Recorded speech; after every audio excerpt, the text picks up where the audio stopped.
Introducing the Lamborghini Urus Venatus 1/1 by Mansory, a rebodied version of the Lamborghini's popular SUV.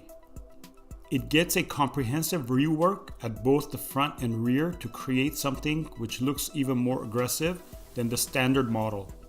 The Venatus uses Mansory's stealth carbon fiber weave for the new parts. The front bumper is entirely new.